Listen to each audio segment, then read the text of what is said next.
Good morning. We are on the record with 23 CF 170, People versus Timothy Bliefnick. Mr. Bliefnick appears in person and with counsel, Ms. Casey Schnock. People appear by Assistant State's Attorney Josh Jones and Laura Keck. We are ready to start the jury trial today. And Mr. Jones, are the people ready to proceed? People are ready, Your Honor. And Ms. Schnock, is the defendant ready to proceed? We're ready, Your Honor. All right, and are you using the Nomad system then during your opening, Mr. Jones? I am, Your Honor. Okay, and we've tested that, and that's up and working? We tested it last night, and I'm going to test it again this morning before we bring the jury in at 9. So. All right, and so everybody knows how we will proceed this morning. We will bring in the jury. We will swear the jury. Then I will give the opening admonishments to the jury. We will start on the opening statements, and then after opening statements, it was agreed that we would take a recess so the people could line up their witnesses. So that will be our morning recess, and then we will start right in with evidence after that recess. And Mr. Jones, you have witnesses that you are prepared to present this morning. Yes, Your Honor, we have witnesses in the courthouse. All right, and are there any preliminary issues we should take up? I know we talked about a joint motion to exclude witnesses. It's generally not necessary at a jury trial because everybody knows to keep their witnesses away from the rest of the other witnesses and admonishes them not to speak with witnesses. But are the people making a motion to, or the defendant making a motion to exclude witnesses? Yes, Your Honor. Okay, and that is with the exception of certain people who are on the witness list who have a right to be in the courtroom, but those people who have a right to be in the courtroom and still may testify, I need to admonish them that they are still witnesses in this case. You cannot discuss your testimony or another witness's testimony with each other or with anyone else until after the trial is over. We also have several people who are in court in the audience. We now allow cell phones to be brought into the courthouse. Unless you are media, those cell phones must be turned off while you are in the courthouse or while you're in the courtroom and kept out of sight. If you're in the audience and you're not media, if you have your cell phone and if it's not turned off, now is your chance to take that cell phone off or take that cell phone out and turn it off and then put it away, because you are not allowed to use your cell phones in the courtroom. They are not allowed to be on. If one of these bailiffs or other security sees you with that cell phone out, then they are going to escort you out of the courtroom and you will not be allowed back in until the next day. If you are media, you of course are allowed to have your cell phones or other devices out to use during the trial. I ordered that you wear your badges. The reason for that is so that security can tell that you are media, and so if you have your devices out, they won't bother you. If you do not have your badge on and you have your device out, then be expected to be hassled by security, because they will tell you to put that device away or ask you to leave the courtroom. If you have your badge on, then they will not bother you. And then, Mr. Jones, anything else that we need to discuss before we bring, well, we can't bring the jury in until 9, but Judge, we have an exhibit list. We provided a copy to Ms. Schnock, and I'll give a list to the court and the clerk. Hopefully that will save some All right, thank you. people some work. All right, anything else? It's the standard. Mr. Jones, as far as the people are concerned. No, Your Honor, people are ready. All right, and Ms. Schnock, anything from the defendant? Your Honor, I would just ask that court security be reminded to not allow individuals to come in and out of the courtroom while it's in session. That was an issue yesterday, and it's already been an issue today. Okay. What we are going to do, the procedure that we're following, and what I have already talked to court security about, is once the trial starts, then no one will be allowed to enter the courtroom except on breaks or when witnesses are coming on or leaving the stand. Otherwise, no one will be admitted into the courtroom while witnesses are on the stand or while counsel are arguing their case. So as soon as the trial starts, then that's when that will go into effect. Because we were picking the jury yesterday, I did not have security necessarily following that procedure because we're just picking the jury. And today, though, once we start the trial, then security knows that those doors will be closed except for those breaks when people can be admitted. We have hopefully, we have the speaker on in the overflow room back there, so people who want to hear what's going on and can't enter the courtroom can stand in that overflow room and hear what's going on, and if they are in front of the window, then they can also see what's going on. But they will not be admitted into the courtroom except for those times that the court has outlined. And then, Ms. Schnock, anything further? No, Your Honor, thank you. All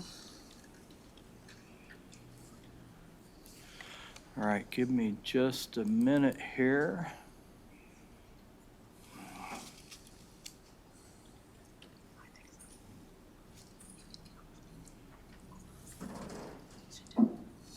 And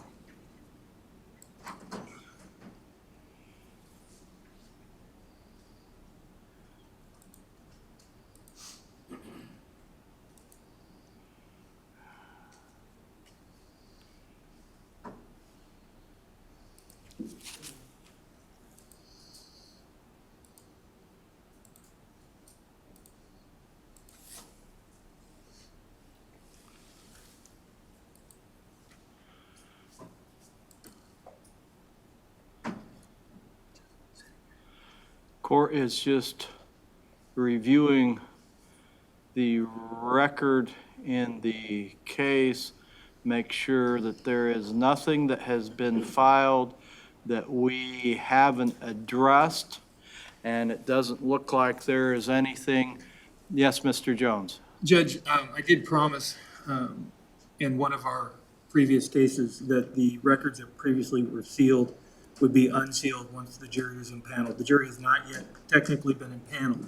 So I would ask the court, after the jury is sworn in and at our first break, to enter an order unsealing the previous motions that the court had ordered sealed. The reason that we had asked those to be sealed was to prevent the contamination of the jury. The jury has now been selected.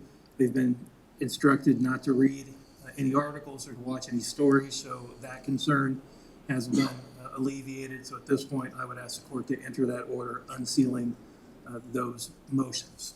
Ms. Schnock. No objection, Your Honor. All right. The jury will be brought in at 9 o'clock. We will swear the jury in, and after that, then the court will enter an order unsealing the documents that were previously sealed, and then Mr. Jones, if your office could provide a proposed order, then I will sign that. Anything else? No, Your Honor. All right. then we will be in recess until 9 o'clock. Thank you, Your Honor.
We are back on the record on 23 CF 170 People versus Timothy Bliefnick. Mr. Bliefnick is present in court along with his attorney, Ms. Casey Schnock. People appear by Assistant State's Attorney Josh Jones and Laura Keck.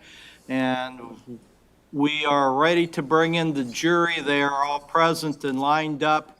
Mr. Jones, any reason why the court should not bring in the jury at this time? No, Your Honor. Ms. Schnock? No, Your Honor. All right, please bring in the jury.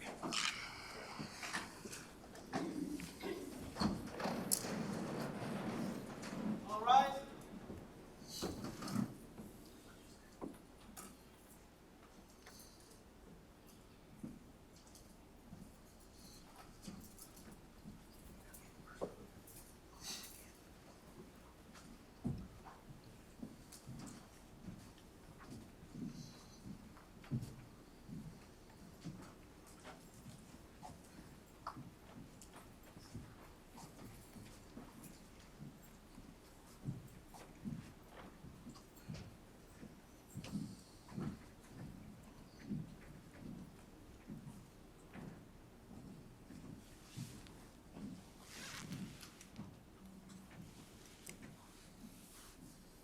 Session Circuit Court is now reconvened. Honorable Robert K. Adrian, judge presiding. You may be seated.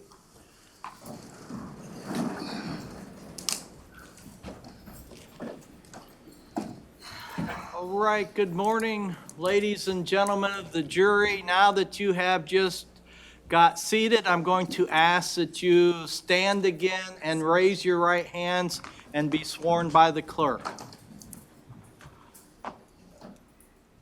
Do you and each of you solemnly swear that you will well and truly try the matters in issue between the state of Illinois and the defendant in the cause now in hearing, and a true verdict give according to the law and the evidence, so help you God? Be seated. Please sit down. All right, before we get started, I'm going to make a few remarks. First of all, so all of you know how to plan your days. This trial is expected to last 2 weeks. Monday is Memorial Day. That's a court holiday. We will not be in court on Memorial Day. You will have that long weekend off. On the days that we have court, you will always be given a morning break about midway through the morning. You will always be given an afternoon break about midway through the afternoon. If, for whatever reason, you need a break,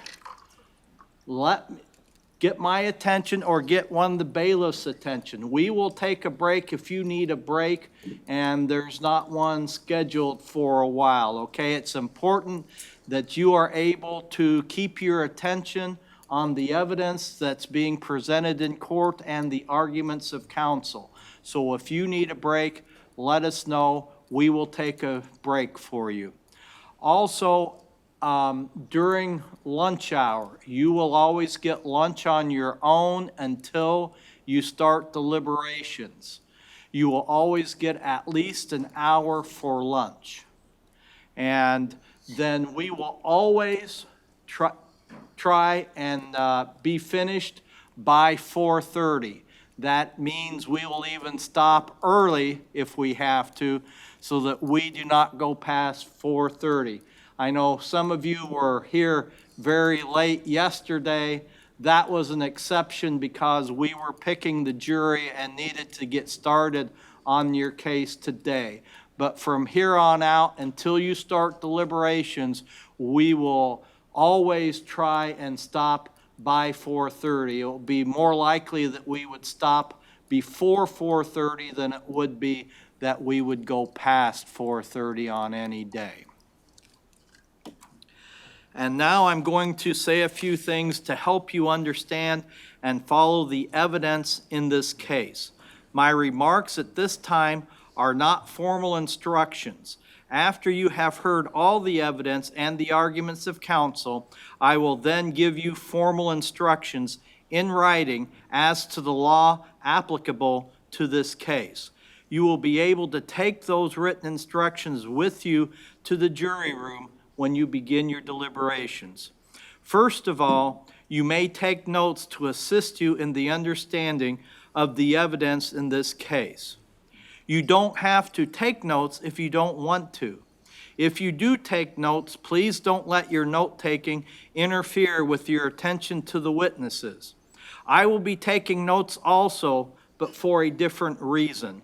Our jobs are different, so don't look to me for when you should be taking notes. Your notes will be kept private, and at the end of the case, your notes will be destroyed. Now let me tell you about the order proceedings. In a few moments, you will hear the lawyer's opening statements.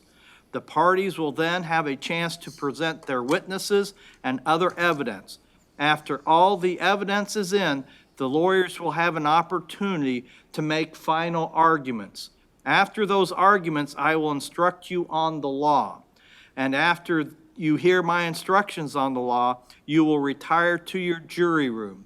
Then for the first time, you will begin talking about the case. That is, you will begin your deliberations. During the course of this trial, you should not discuss the case among yourselves, not even until the end of the trial when you have retired to the jury room to deliberate on your verdict. It is essential that you not arrive at any opinions, conclusions, or decisions of any kind until you have heard everything there is to hear and have begun your deliberations in the privacy of the jury room. You are allowed to have your phones while you are in the courthouse. Your phones must be turned off and out of sight when you are in the courtroom. You are allowed to use your phones while you are in the jury assembly room. You may not use your phones or any other device to research anything concerning this case. You will not be allowed to have your phones during deliberations. You may not communicate with anyone about this case in person, by phone, or electronically, not even family members. Electronic communications include text messaging, email, and all social media, such as Facebook, MySpace, LinkedIn, YouTube, Snapchat, TikTok, or Twitter, or other social media. I also ask do not read or look at anything that might be connected with this case, including articles in the newspaper or on the internet and television or radio news reports. You should not do any independent investigation or research on any subject or person relating to this case, including visiting the scene of the occurrence. What you see or hear outside the courtroom is not evidence. You must rely exclusively on the evidence you hear and see in the courtroom and the instructions of the law that I give you. If a news report comes on the TV or radio, please turn it off or leave the room. Do not read newspaper or internet articles about the occurrence. If at any time you cannot hear a witness or a lawyer, please let me know by raising your hand. It is important that you hear everything that is said. If you cannot hear, I might have the witness repeat the answer, or I may have the court reporter read the answer. It is your duty to determine the facts and determine them only from the evidence produced in this case. You are to apply the law to the facts and in this way decide the case. You are the sole judges of the believability of the witnesses and of the weight to be given to the testimony of each of them. In considering the testimony of any witness, you may take into account his or her ability and opportunity to observe, his memory, manner while testifying, and any interest, bias, or prejudice he may have, and the reasonableness of his testimony considered in the light of all the evidence in the case. You should consider all the evidence in light of your own observations and experience in life. Neither sympathy nor prejudice should influence you. From time to time, it will be the duty of the court to rule on the admissibility of evidence. You should not concern yourself with the reasons for these rulings. You should disregard questions and exhibits that are withdrawn or to which objections are sustained.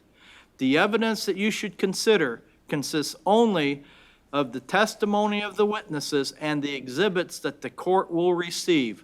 Neither opening statements nor closing arguments are evidence. Any statement or argument made by the attorneys that is not based on the evidence should be disregarded. The defendant is presumed to be innocent of the charge against him. That presumption remains with him throughout every stage of the trial and during your deliberations on the verdict, and is not overcome unless, from all the evidence in the case, you are convinced beyond a reasonable doubt that the defendant is guilty. The state has the burden of proving the guilt of the defendant beyond a reasonable doubt, and that burden remains on the state throughout the case. The defendant is not required to prove his innocence. There is an admonishment I need to give you because we have allowed cameras in the courtroom. In this case, I have approved a request to allow the news media to film and photograph the proceedings. It is permitted by the Illinois Supreme Court and is subject to numerous restrictions contained in the policy for extended media coverage in the circuit courts of Illinois. The policy in place regarding cameras in the courtroom is very strict, and the court closely monitors every policy provision. In general, the policy permits the news media to film and photograph the courtroom setting, the participants in the trial, and any person who might be in the audience. The policy does not permit the news media to film or photograph any of you as jurors or the jury panel as a whole in the courtroom and outside the courtroom. The presence of cameras does not make this case more important than any other. All trials are equally important to the court and the parties involved. You should not draw any inferences or conclusions from the fact that the cameras are present in the trial. News media is generally able to choose which portion or portions of the trial they wish to attend. Therefore, their attendance may be periodic from day to day. Also, for legal reasons, the news media may not be permitted to film or photograph certain witnesses. You are not to concern yourself why certain witnesses are filmed and photographed and others are not. Whether a particular witness is filmed or photographed is not any indication as to the value of or weight to be given to that witness's testimony. You should ignore the presence of any cameras. If you find at any time you are distracted or unable to concentrate because of the cameras, please notify me immediately. And then finally, there's one formal instruction which I need to read to you.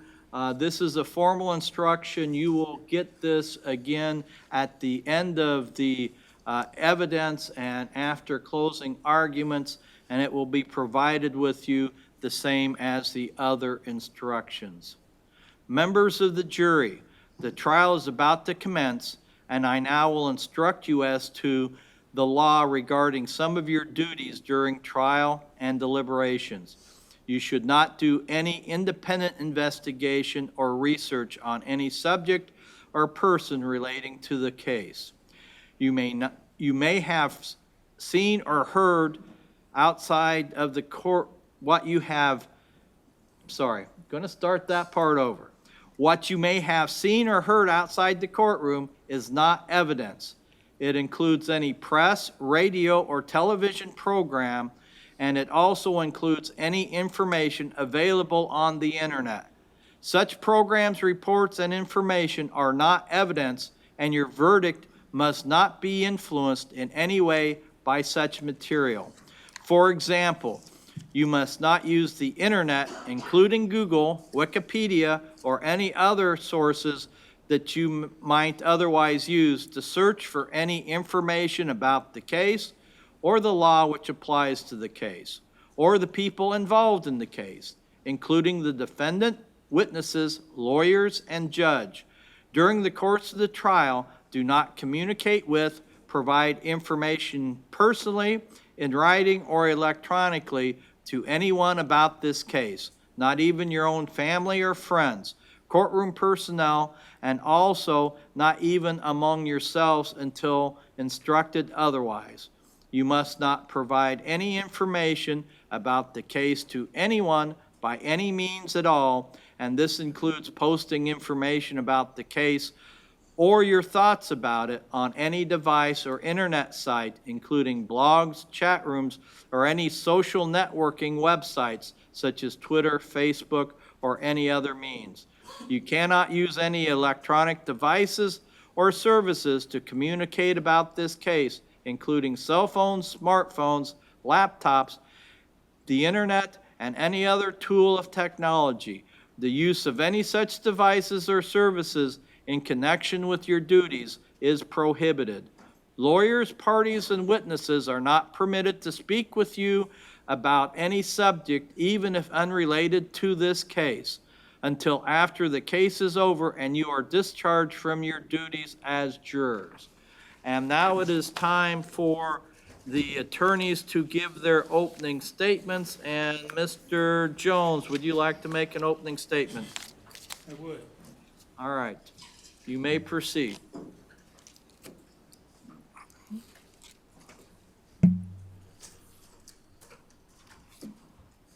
May it please the court, It may. opposing counsel, ladies and gentlemen of the jury. The last minutes of Becky Bliefnick's life were not spent surrounded by family, friends, and loved ones. The last minute of Becky's life was not spent in the warm embrace of her 3 children, Deacon, Grayson, and Arlen. The last minutes of Becky's life were not spent in love and compassion and tenderness. No, the last minutes of Becky's life were spent in fear and pain and terror as she lay on the cold gray tiles of her bathroom floor, slowly bleeding to death. Just a few seconds before that, Becky heard the upstairs bedroom window crash. She didn't know that at that exact moment someone was prying in that window, prying it open with a crowbar. All she knew was that she was home alone. No one else was supposed to be in the house. Her 3 boys were supposed to be at their father's house, less than a mile away. She ran into her bedroom. She slammed her bedroom door shut. She frantically tried to dial a number on her phone. But that bedroom door was forced open. It was broken open. The door frame was broken, and the phone fell out of her hand. The last number that she frantically tried to dial, 911-26. The door forced open. She ran away. She ran into her bathroom, and she turned around, and she heard a shot. And she fell to the ground. She fell on her back, and she looked up into the eyes of her murderer. She looked up into eyes that she had looked into before, into eyes that had promised her once, till death do us part. She looked into the eyes of her murderer, her husband, the defendant. And the defendant looked down at Becky, and he pointed a gun at her, and he pulled the trigger. Not once, not twice, not 3 times, but 14 times, riddling her body with bullets. And then he ran away. He fled, leaving Becky lying there on the floor to die alone. They say when you confront your death, your life flashes in front of your eyes. We will never know what was going through Becky's mind as she lay there alone, slowly bleeding to death. Her heartbeat slowing, her breath fading. her life and her blood draining away. But what we do know is that this tragic and violent end began on January 21st, 2021, when the defendant, her husband, filed for divorce. The divorce was contentious, to say the least. In fact, at one point, the defendant described it as brutal. They didn't agree on anything. They didn't agree on custody of their children, parenting time. They didn't agree on child support. They didn't agree on how much maintenance, spousal support, the defendant should pay to Becky. They didn't agree on the assets from the marriage. Becky thought the defendant was hiding money. They didn't agree about the defendant's father. Becky didn't want their 3 children to be around the defendant's father unsupervised. And in fact, he hadn't been for 2 years. They didn't agree on that either, though. In a letter sent by the defendant's attorney on January 3rd, 2023, the defendant said he wanted the kids 60% of the time, that he wouldn't pay any child support, that he would only pay $750 a month in maintenance, and that he would get the marital home. The house that Becky and her 3 boys had been living in since the defendant moved out and filed for divorce 2 years prior. Becky had purchased a CZ-75 9mm handgun during the course of the marriage. She wanted that gun back. She told her attorney she wanted that gun back because she was scared. She told her attorney she wanted that gun back for protection. She told her attorney she wanted that gun back for protection from the defendant.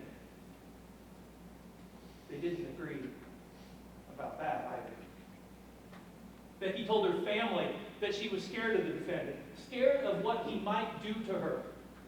She sent a text to her sister, a text that you will see, a text message from September 4th, 2021, 18 months before she was murdered. That text message said the following: if something ever happens to me, please make sure that the number 1 person of interest is Tim, as that is who would do something to me. I'm putting this in writing that I'm fearful he will somehow harm me, come after me, or will try to do something to me that takes me away from the kids, or the kids away from me. He's already lied multiple times to paint himself as a victim and me as the perpetrator, when it is absolutely the other way around. No, I have not sent this to Mom or Dad, because I don't want them to be out of their mind with worry. In May of 2021, she told another friend that the only way the defendant had to make sure that their 3 boys chose him over her was to eliminate her as a choice. You'll hear from other friends who will tell you that Becky said the same thing or similar things to them, that she told them that if anything ever happened to her, it was the defendant that did it, that the defendant told her she wasn't going to get away with his money, and that the defendant told her he was tired of playing her stupid little games. In March of 2022, less than a year before her body was found, shot 14 times, laying on that bathroom floor, she told a friend that the defendant wanted her to suffer, that he cared more about hurting me than anything else, and that she would never trust him to let him in the house if it was just us. Becky told her friend in that same conversation, less than a year before her body was found, shot 14 times, laying on that bathroom floor, that she was super nervous for when this ends. And that if the defendant didn't get his way, he might literally lose his mind. Well, the end of the divorce was finally in sight for Becky in February of 2023.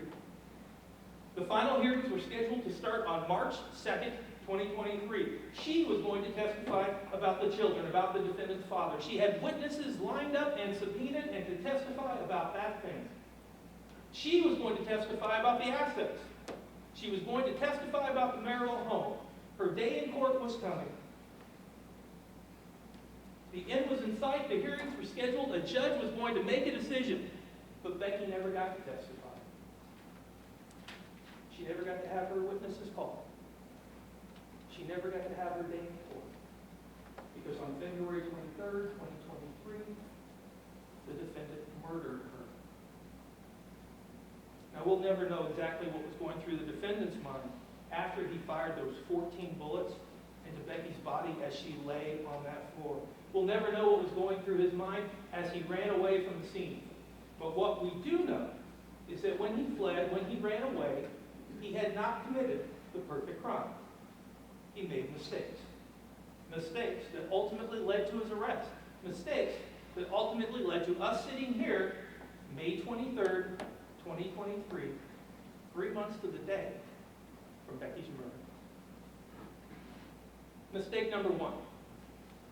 All around Becky's body were small pieces of plastic. Pieces of a plastic bag. Pieces of a plastic Aldi bag that the defendant had used to wrap around the gun to try to make a homemade silencer and to collect the shells that are ejected from the fire. But that bag didn't work. In fact, mistake number two, all around Becky's body were 8 shell casings. And mistake number three, when the defendant had climbed up to that second-story bedroom window and pried it open with a crowbar, he left tool marks on that window. And less than a week later, when the police were able to obtain a search warrant for the defendant's home, they found multiple Aldi bags that were consistent with the pieces that were found all around Becky's body. And on those small pieces of plastic, there was DNA. And the defendant's DNA couldn't be excluded from that DNA. In fact, it's 8 times more likely that it's the defendant's DNA than 2 unrelated individuals. And in the basement of the defendant's home, they found a crowbar. And that crowbar couldn't be eliminated from making the tool marks that were found on that bedroom window. And in fact, that crowbar has microscopic details. And that tool mark has microscopic details. And the microscopic details on the crowbar and on the tool mark are consistent. And in the basement of the defendant's home, the police found 27 shell casings. Now, each time the semi-automatic handgun fires a bullet, a shell is ejected, and the bullet goes through the barrel. And each time a gun fires a bullet, both that bullet and that shell casing are marked by the mechanics of that gun. And just like fingerprints, each gun leaves the same mark on every bullet and every shell casing it fires. And just like fingerprints, everybody has a different fingerprint. Well, every gun leaves different marks on the bullet and shell casings that it fires. The Illinois State Police examined the bullets that were removed from Becky's body and the bullets that were found at the scene, and they found that all of those bullets were fired by the exact same gun. And they examined the 8 shell casings that were found all around Becky's body, and they found that all 8 of those shell casings were fired by the exact same gun. And they examined the 27 shell casings that were found in the defendant's home. All 27 of those shell casings were fired by the exact same gun. And the 27 shell casings that were found in his home, and the 8 shell casings that were found all around Becky's body, those were compared. And guess what? All those shell casings were fired by the exact same gun. The 27 casings that were found in his home were fired by the exact same gun that shot and killed Becky Bliefnick on February 23rd, 2023. But his mistakes didn't just begin and end on February 23rd, 2023. In January of 2023, just a few weeks before he killed Becky, he asked a neighbor who lives directly to the east of him, he asked him, "Do you have any video cameras that cover your backyard?" And remember how Becky had not wanted the defendant's father to be around the boys and how he hadn't been around them for 2 years. Well, on February 23rd, 2023, hours before anyone except her killer knew that she was dead, the defendant brought a little Tykes basketball to his father's house. And on February 23rd, 2023, those 3 boys, Deacon, Grayson, and Harlan, they were supposed to walk home to Becky's house. But instead of doing that, the defendant arrived an hour early. An hour before the boys were released from school. An hour early to pick them up and make sure that he took them home and that they didn't walk home. These mistakes didn't end there either. The police collected and analyzed the defendant's computer, his phone, and his Whoop fitness armband. He had a Whoop fitness armband that he wore. And when the police searched the defendant's phone, they found things that he had searched for on the internet. And while we don't know the exact dates and times of these searches, we do know that the defendant's phone shows searches for the following. How to open my door. Your Honor, may we approach? You may.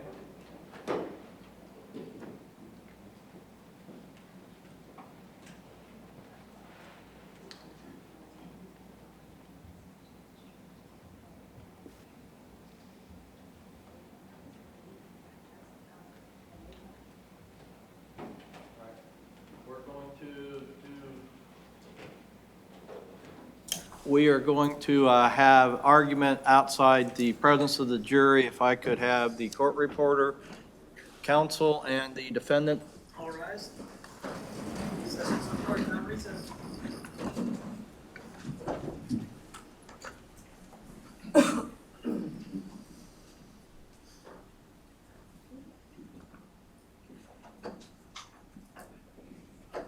May be seated.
Right. Defendant's motion was denied. Mr. Jones, you may proceed. Thank you, Your Honor. The police searched the defendant's phone. They found that he'd searched for things on the internet. We don't know the dates and times of these searches, but we do know that his phone shows searches for the following. How to open my door with a crowbar. Can I force open my door with a crowbar if I lock myself out? How to make a homemade pistol silencer. Average Quincy, Illinois Police Department response time. How can I check if a gun is registered to me? Does my whoop record the exact times I wear it? How to clean gunpowder off your hands. From that same phone, we know that the defendant was on a website about how to open a window from the outside, and another website about how to use a crowbar to open a door. Now, when the police investigated the days and weeks before Becky's murder, they learned that neighbors were worried about a prowler, and the defense may try to suggest that this crime was committed by a random prowler who somehow obtained and used a gun to kill Becky, which naturally shell casings in the defendant's basement. But the police investigated this random prowler theory, and guess what they found out? That random prowler sits before you today. That random prowler isn't random at all. That random prowler is the defendant. Now we know that on the evening of February 13th, 2023 at 11:44 p.m., Ted Johnson, a man that Becky had been seeing, came to her house at 2528 Kentucky. 2528 Kentucky Road, and he spent the night. He parked his truck in Becky's driveway on the south side of her house. He was there, and his truck was parked there from just before midnight on the 13th until 5:30 or 6 a.m. on February 14th, 2023. And we know that on that date and at that time, Ted's truck, the man she was seeing, had a Missouri license plate of 8DC-J55 and a specific 16-digit vehicle identification number. We know at the same time the defendant lived at 1641 Hampshire, about a mile from Becky's house. And on February 14, 2023, at 12:37 a.m., a random prowler was seen on Taylor Hyman's Blink driveway camera. Now, Mr. Hyman is Becky's next door neighbor. They share, well, not share, Mr. Hyman has a driveway between their houses, and he has a driveway camera, a Blink driveway camera. And at 12:37 a.m., a random prowler is seen on that camera. Now, we also know on February 14, 2023, at 12:29 a.m., a person is seen riding a bike south on 20th, away from the direction of the defendant's house and towards the direction of Becky's house. And at 12:31 a.m., that person is seen turning east on Prairie Avenue in the direction of Becky's house.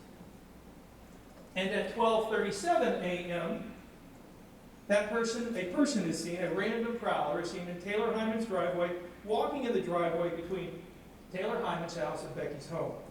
Now the defense will say, and rightfully so, you cannot tell from those videos who that person is. You can't see their face. You can't tell who it is. You can't see who it is just by looking at the video. But on February 14, 2023, at 12:52 a.m., you see a person riding a bike north on 20th Street in the direction of the defendant's home. And on February 14, 2023, between 1 a.m., 1:10 a.m., and 1:48 a.m., the defendant's work laptop was used to make over 200 searches.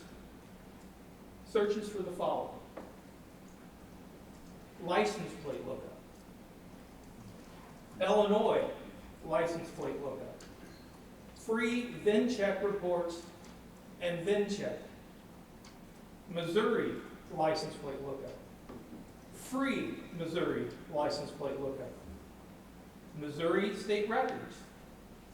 Searching for 8 DC J55. The license plate from Ted Johnson's truck that at that exact moment was parked in Becky's driveway. Search results for the exact same 16-digit VIN number assigned to Ted's truck.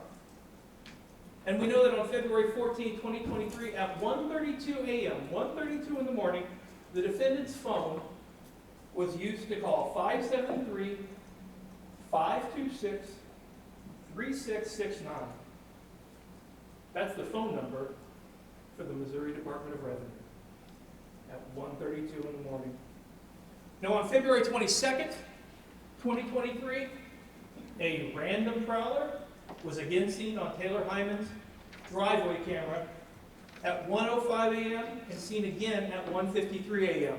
And just like on February 14th, 2023, we see a person at 12:57 riding a bike south on 20th Street. And just like a week before, at 12:59, we see a person headed east on Prairie from 20th Street on a bike. And at 1:05, the random prowler in Taylor Hyman's driveway. And just like a week before, at 1:10 in the morning, we see a person headed north on 20th Street and in the direction of the defendant's home.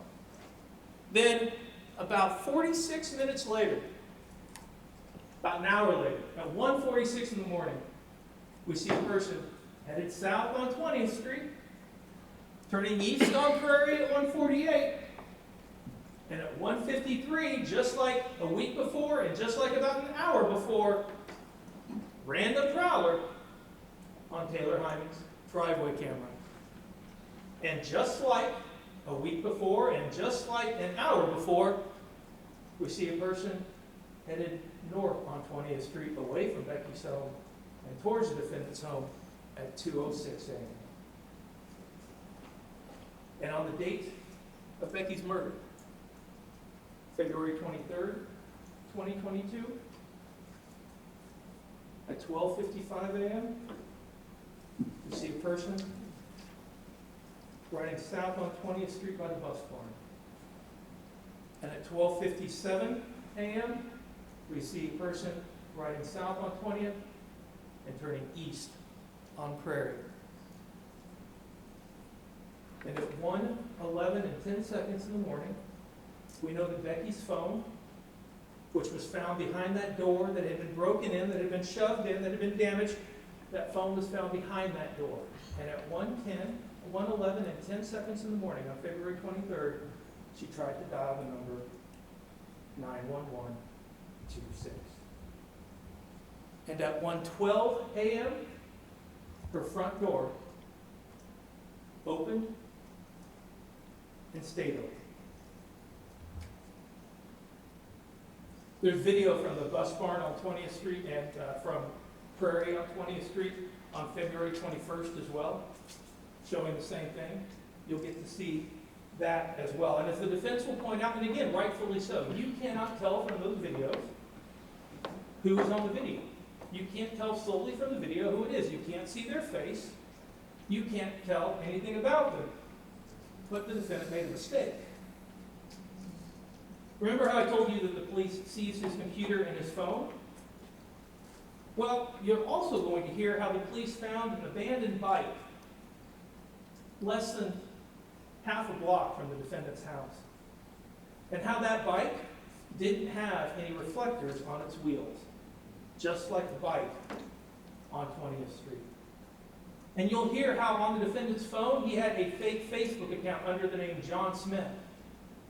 And you'll hear how John Smith was looking at a blue bike with no reflectors on the wheel to purchase on Facebook. And you'll hear that on February 14th, between 2 p.m. and 1:10 a.m., when his computer started searching for Ted Johnson's phone number, license plate number, over 200 times, well, there was no computer activity on his computer at all between 2 p.m. and 1:10 a.m., and his phone wasn't being used. And on the 21st, when we see this person on 20th Street and turning east on Prairie, the defendant's computer, no activity, and his phone is locked. It isn't being used. And on February 22nd, 2023, when we see this mysterious person on the bike and the random prowler in Taylor Hyman's driveway, no activity on the defendant's computer, and his phone is locked. It isn't being used. And on February 23rd, the day of Becky's murder, at 12:55, the defendant's phone is locked, isn't being used, and there's no activity on his computer. And at 12:57, computer isn't being used, no activity, and his phone is locked and isn't being used. And at 1:11 a.m., when Becky is frantically trying to dial 911 on her phone, the defendant's phone is locked and isn't being used, and there's no activity on his computer. And at 1:16 a.m., and that person's riding their bike away from Becky's home, where there sits at that exact moment 8 shell casings around her then dying body. And they're riding towards the defendant's home, where there were 27 shell casings that exactly match those other 8 shell casings. The defendant's phone is locked and isn't being used, and there's no activity on his computer.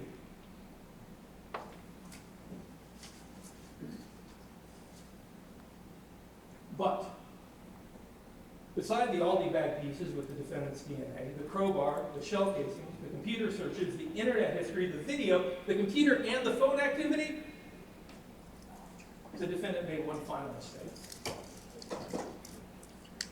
You remember the defendant's computer was used to search for information about the Whoop fitness band, how he searched if it records when he wasn't wearing it or if it caught up.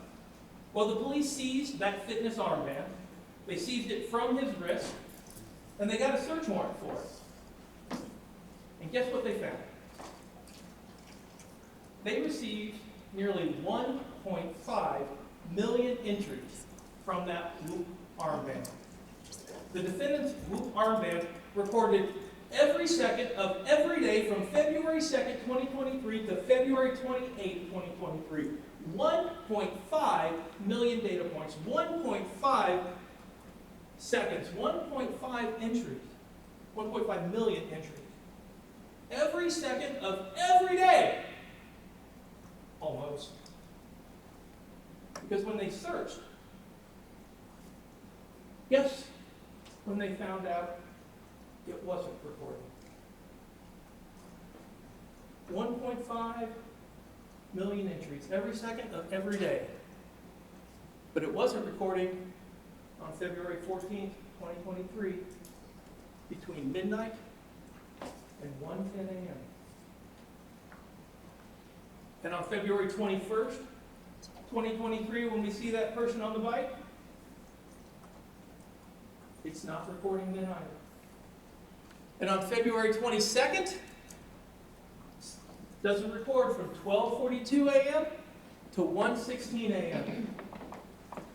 And on February 22nd, it doesn't record again from 1:39 a.m. to 2:19 a.m. 1.5 million seconds, 1.5 data points, 1.5 entries, nearly every second of every day, except for February 23rd, 2023. Mr. Jones, going to stop you just for a second. Counsel, come up here.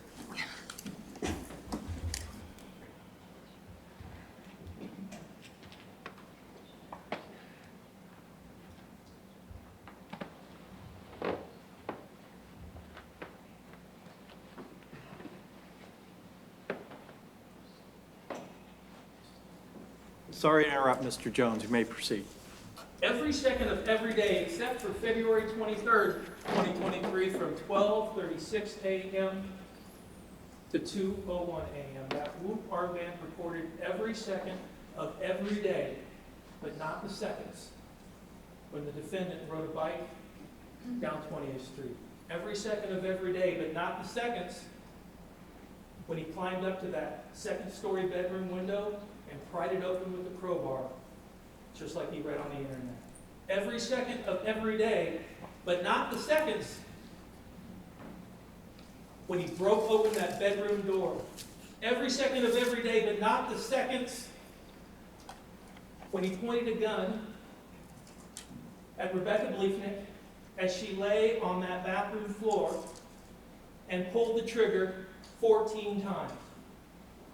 That whoop armband recorded every second of every day, but not the seconds when that man ran away, fled the scene, and left Becky on that floor, slowly bleeding to death. Terrified, scared, and alone. Thank you, Mr. Jones. Ms. Stock, before you start your opening, we are going to, I need to discuss something with counsel in chambers. Ladies and gentlemen, in the audience and the jury will be just a couple minutes, but you're able to stand up, stretch, do whatever you need to do. We will be right back.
are back on the record and ready for the defendant's opening statement, and Ms. Schnock, you may be heard. May it please the court, counsel, ladies and gentlemen, good morning. I would tell you all thank you for being here, but let's be real, none of you had a choice. That was a good story that Mr. Jones just told you, and that's exactly what an opening statement is. It's a story. It's not evidence. The evidence is going to come from that chair right there through witness testimony and through exhibits. Just because Mr. Jones just said it in his opening statement, just because I make it or say it in my opening statement doesn't necessarily make it true. It doesn't make it evidence that you should consider in making your verdict. That's going to come from that chair right there. Now, the cool thing about being a juror in this matter is that you get to determine what you believe. You get to determine who you believe, who's credible, what's believable, what weight to put on the evidence. You get to determine what the evidence proves and what the evidence doesn't prove. You are the ones that make those decisions, nobody else does. Now, yesterday we went through several different propositions of law, and we asked you all about those different propositions of law, and your answers to those questions are one of the reasons why you are all sitting here today. And one of those propositions of law is that the burden of proof in this matter is on the people. It is on the state. It's not on me, and it's not on Tim. And the burden of proof is proof beyond a reasonable doubt. Reasonable doubt is not based on speculation. It's not based on conjecture. It's not based on plain opinion. It's not based on getting divorced. It's not based on having bad feelings towards your spouse. It's not based on inconclusive lab results. That's not reasonable doubt. And this case is dripping with reasonable doubt, and I want to talk to you all about that right now. The state's theory in this matter is that Tim left his 5-year-old, his 10-year-old, and his 12-year-old home alone in the middle of the night. He rode a bike from 16th in Hampshire to 24th in Kentucky Road. He shimmied up the side of his house and broke in using his crowbar. He walked in through the window, left a footprint on the floor, kicked down Becky's door and shot her 14 times, and then rode that bike back home. That's essentially what the state is wanting you to believe happened in this matter. But let's talk a little bit more about what the evidence actually is and what it shows and what it will not show. I want to talk about the bike. The bike was found somewhere around 18th Street abandoned. The state believes that that was the bike that was used in the commission of this crime. They believed in it so much that they took the handlebars off of that bike and they sent it to the Illinois State Crime Lab.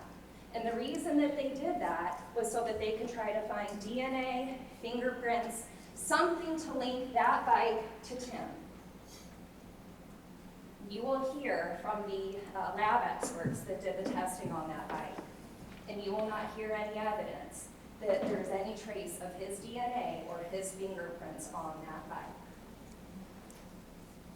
You will also hear and you will see a lot of surveillance video. And you'll hear about the lengths that Quincy Police Department went to find viable, useful surveillance video in this matter in hopes that they could find the perpetrator of this crime somewhere between his house and her house. Now, they did find some video of somebody going somewhere, but that's all the video shows. You don't know if this is a man or a woman. You don't know if they're young or they're old. We don't know what race they are. We don't know how tall they are. We don't know how much they weigh.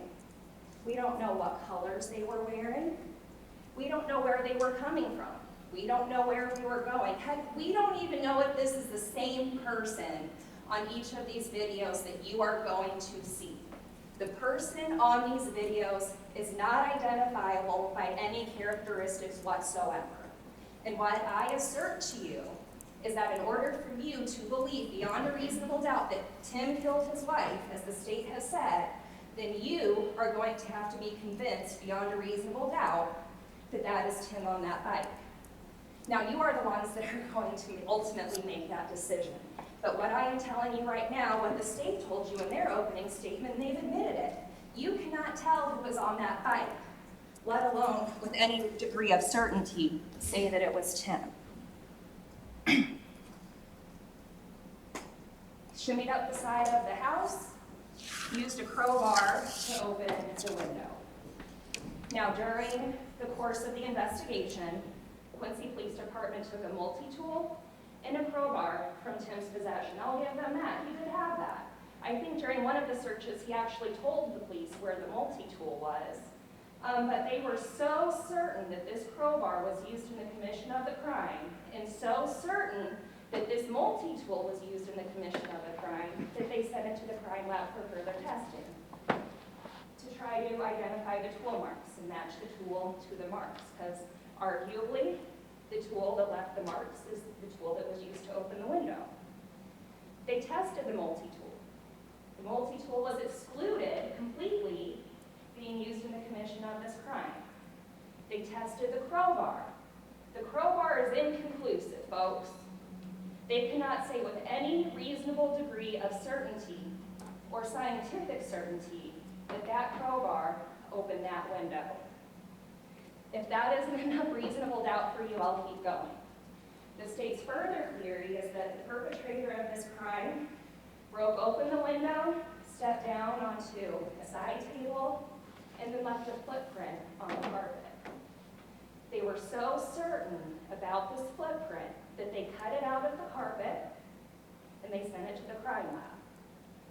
They took no less than 6 pairs of Tim's shoes during the execution of their search warrants, presumably thinking that if Tim did this, certainly whoever left that footprint did the crime. You link the footprint to Tim, case closed, job done. Well, you will hear about the testing that was done on that footprint, and you will hear that none of the shoes that were taken from Tim or anybody else in this matter can be linked to making that footprint. So we cannot say, the state cannot say, the crime lab cannot say with any reasonable degree of certainty that that footprint was made by Tim or any of Tim's shoes. Now, I suspect that you will also hear about one other individual who QPD took a picture of his shoe. I don't expect that you will hear any evidence that that person's shoe was ever analyzed. But that's for another day. Mr. Jones also talked about the Aldi bags that were found at the crime scene. Now, during the course of the investigation, nearly 800 tons of garbage was gone through. Ponds were searched, waste lagoons were searched, trailer parks were searched, wooded areas were searched. Nothing was found that could link those Aldi bags to Tim. They were so certain that those pieces of plastic were so important that they also sent those pieces of plastic to the state crime lab, and they cannot match the pieces of plastic that were found at the crime scene to the Aldi bags that were found at Tim's house. Again, reasonable doubt. It may not seem like a big deal if you look at it on its own, but if you look at the big picture here, folks, the evidence will not show proof beyond a reasonable doubt that Tim committed this crime. They have a great theory. I'll give that to them. The theory is great, the motive is there. I mean, they didn't really look at anybody else in this matter because the motive was so abundant, I guess, in their mind. But one thing we went over yesterday that you all agreed with is that motive is not something that they have to prove to you. Motive is not the element of the offense, and motive is not something that you will be asked to consider in your jury deliberations, because those are going to be outlined to you in the instructions that will be given at the close of this case, and those will be given to you by the judge.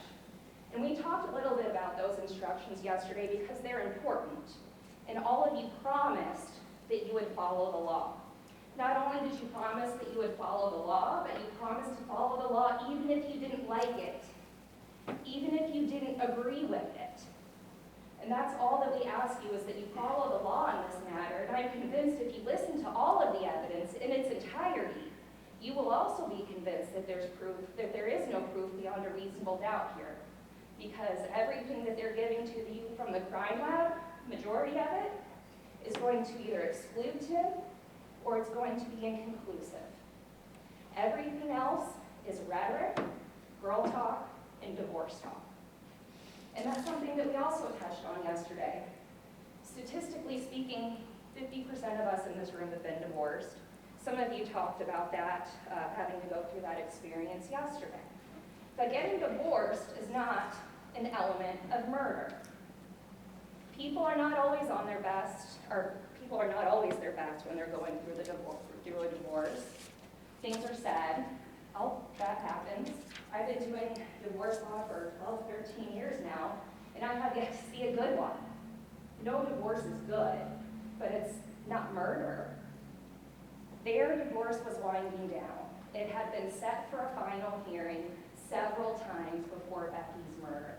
There was no reason that Tim had to do this. It was winding down for both of them. And you can say what you want about a divorce. They can be messy, they can be ugly. But at the end of the day, it's not anything that you are going to be asked to consider in the jury instructions that will be given to you at the end of this case. There is some procedure, and there is a method to the madness if you guys haven't figured that out yet. Because the state has the burden of proof in this matter, they will get to put on their evidence first and call their witnesses first. But just because they're calling the witness doesn't mean that they don't have information that is helpful to our defense, to Tim's case. That doesn't mean that just because the state calls them, doesn't mean that they can't provide to you proof that he is not guilty, that he did not do this. So when you're listening to these witnesses and you're looking at the evidence on that screen, ask yourselves, what does this really prove? All of us had to go through metal detectors when we walked into this building today. And one thing that you are not asked to check at the door is your common sense. So what I ask you before we get into this is listen to the evidence, ask yourself, what does it prove, and utilize your common sense. Thank you.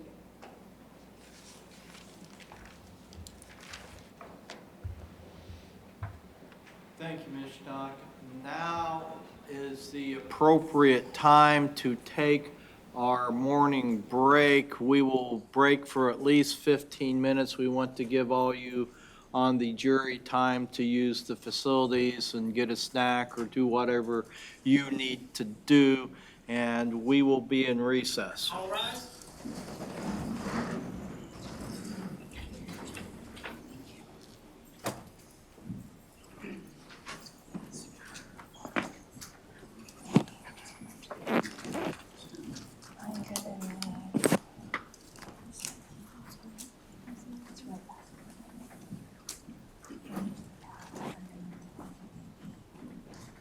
Record on 23 CF 170 People versus Timothy Bliefnick.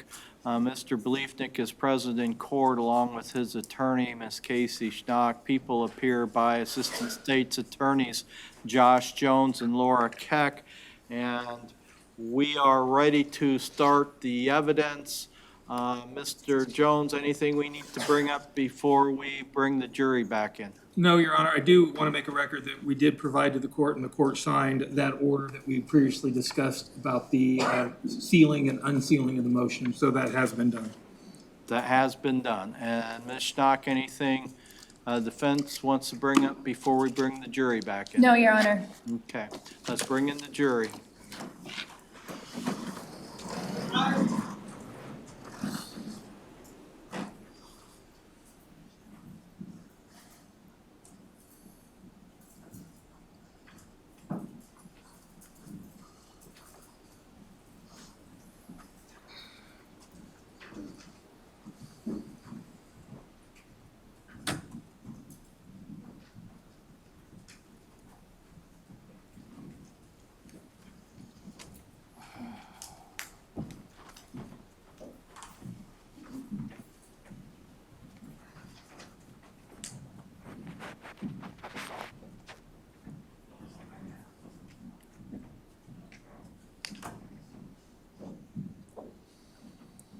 Since the court is now reconvened, you may be seated.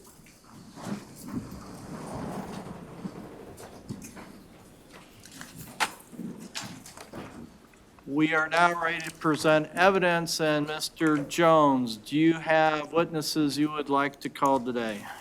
Thank you, Your Honor. The people would call Bill Postal.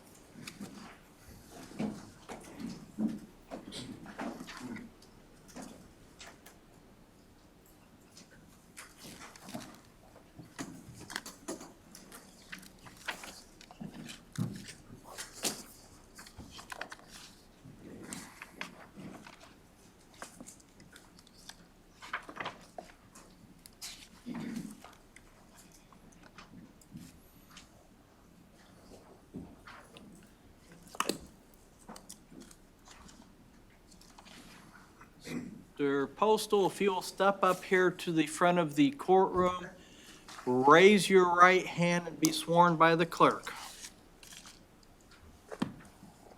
You do solemnly swear that the testimony you may give in the cause now pending before this court should be the truth, the whole truth, and nothing but the truth, so help you God? May you be seated. If you'll step around here and have a seat right here in this chair.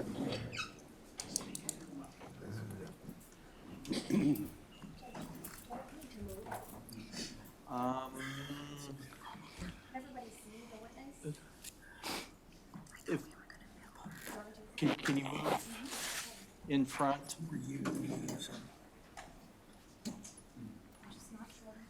Judge, now I can. There you go.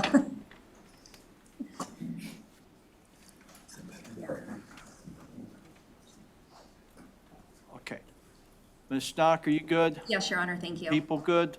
All right.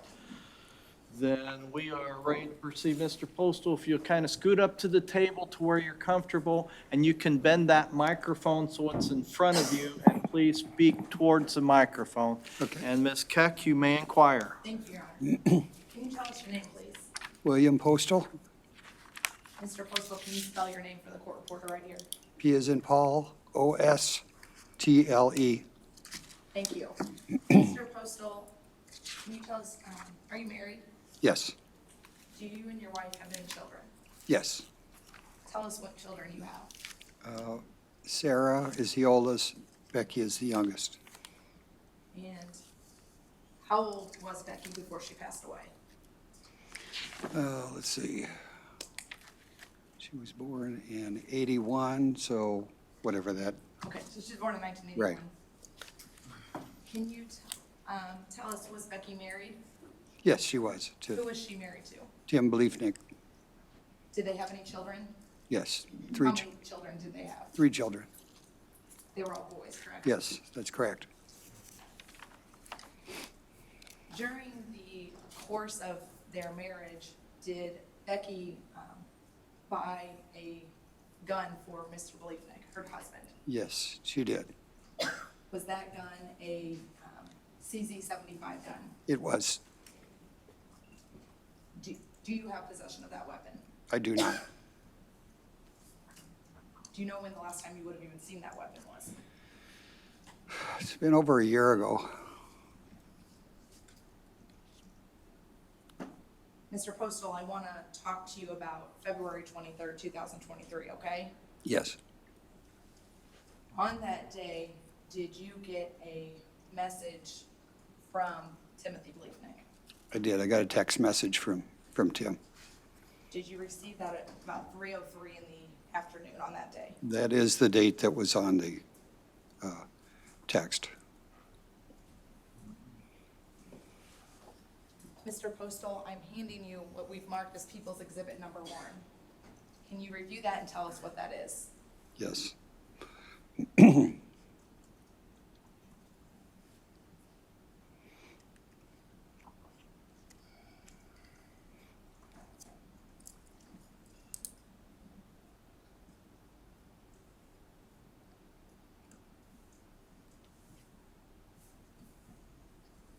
Yes, that looks like what I received. I'm sorry, can you tell us that a little bit louder? I say yes, that looks like the text that I received. The text message that you received from Timothy Bliefnick That on is, February 23rd. yes, that's correct. Your Honor, I'd ask that People's Exhibit 1 be admitted and published for the jury. Any objection, Ms. Schnock? No, Your Honor. It will be admitted and published to the jury.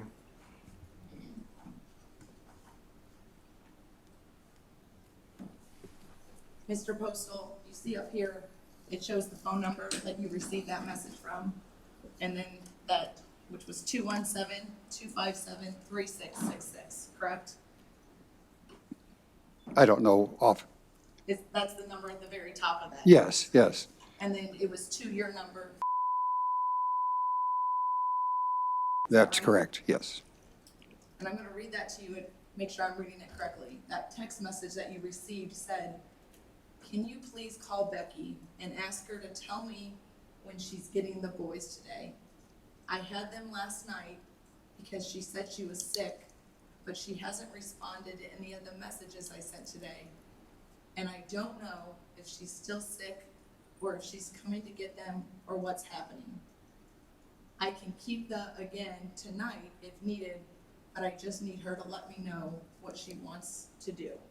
Is that what the message says? That is what the message said. And that's the message you received that day at 3:03, correct? Yes, correct. After you received that message, did you try to call Mr. Bliefnick? Yes, I did, and I got no answer. After you didn't receive an answer, tell us what you did.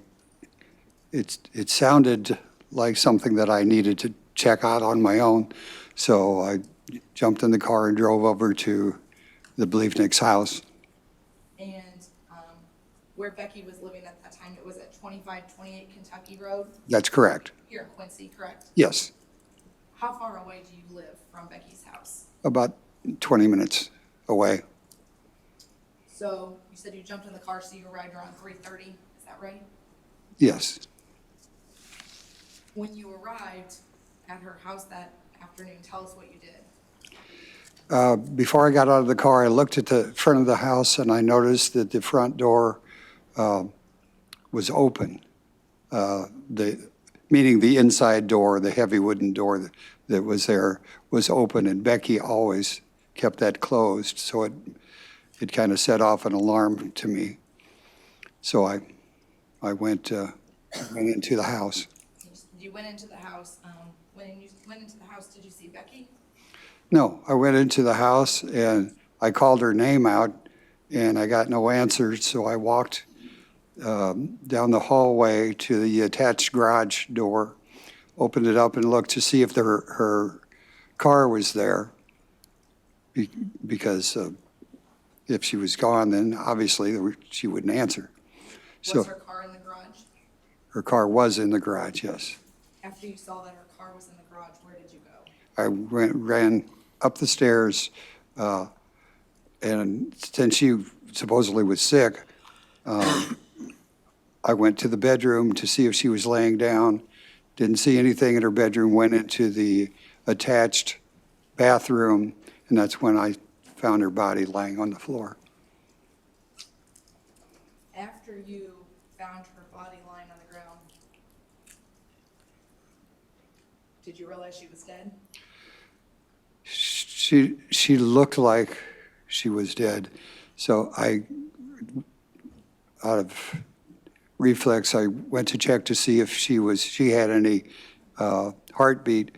I picked up her arm, but rigor mortis had already set in, and her arm was stiff. I moved one of her legs, and the rigor mortis in her leg was also keeping me from moving her. So, What was your next thought that you needed to do? call 911. Were you able to call 911 right I was not, because I unfortunately had left my phone at home. Well, since you had left your phone at home, where did you go?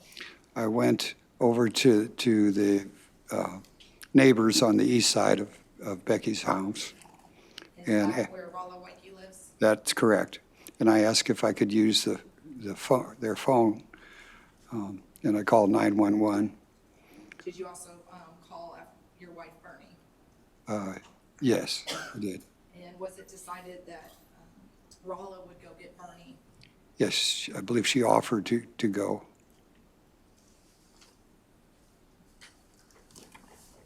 Mr. Postal, the last thing I want to show you is what we've marked as exhibit number 51. Okay.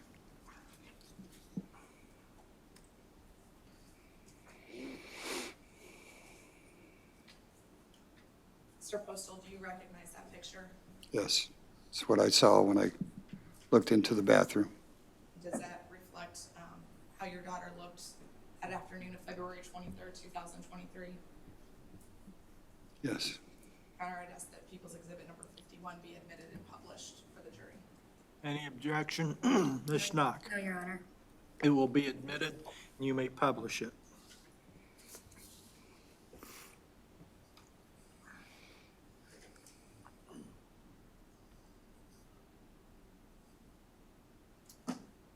Thank you, Your Honor. I have no other questions. Cross, Ms. Judge, Schnock. I apologize, we have one more question. All right. Your Honor, Mr. Postal, I'm sorry, I have one other question. You're talking about Becky's husband, Tim Bliefnick. Do you see him here in the courtroom today? Yes. Can you tell us where he's sitting and what he's wearing, please? He's sitting down here with a white shirt and a yellow tie. Your Honor, the record reflects that Mr. Postal has identified the defendant, please. The record will reflect that the witness has identified, excuse me, the defendant. Thank you, Your Honor. No other questions. Ms. Schnock? Thank you. Mr. Postal, are you absolutely certain that Tim did not answer your call the afternoon of February 23rd? Yes. Okay. So would it be correct that he did not instruct you to go to Becky's house that afternoon, but that was a decision that you made on your own accord? He said something to the effect that it needs to be checked out. Okay, so did you talk to Tim? No, it was in a text. Okay. And when you went up to the bedroom and you found Becky in the bathroom, were her pants ripped in the crotch area in that, when you found her as they were in that picture that was shown just up there? I don't recall. Okay. Would you agree that the way that she was found in that picture, you did not disturb her in any way, No, correct? no, like I said, I tried to pick up her arm and I did move her leg. Okay. Thank you, Judge. No other questions. Redirect. No, Your Honor. Thank you. You may step down, sir.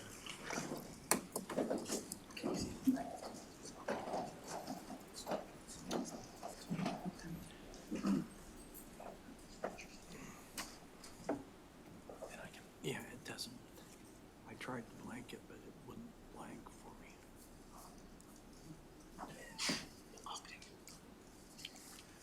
Call your next witness. Judge, if people would call Rolla Wakey.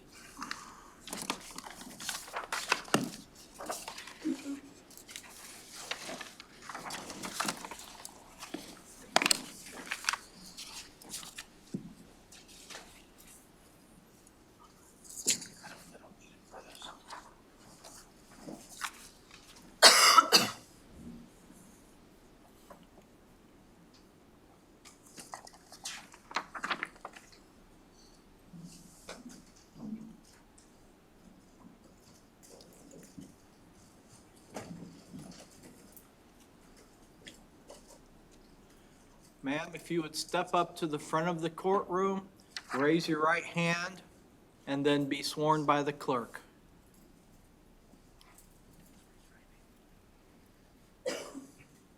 You do solemnly swear that the testimony you may give in the cause now pending before this court shall be the truth, the whole truth, and nothing but the truth, so help you God? I do. Okay, if you'll come around here. And then have a seat right here in this chair. All right. Scoot up to the table to where you're comfortable, ma'am. And then you can bend that microphone so it's in front of you, and please speak towards the microphone. Okay. All right? You may inquire. Thank you, Your Honor. Can you tell me your name, please? Rolla Wyke, How do you spell your last name? W-I-K-E. Ms. White, where do you live right now? I live 2536 Kentucky Road on the east side of the Bliefnick home.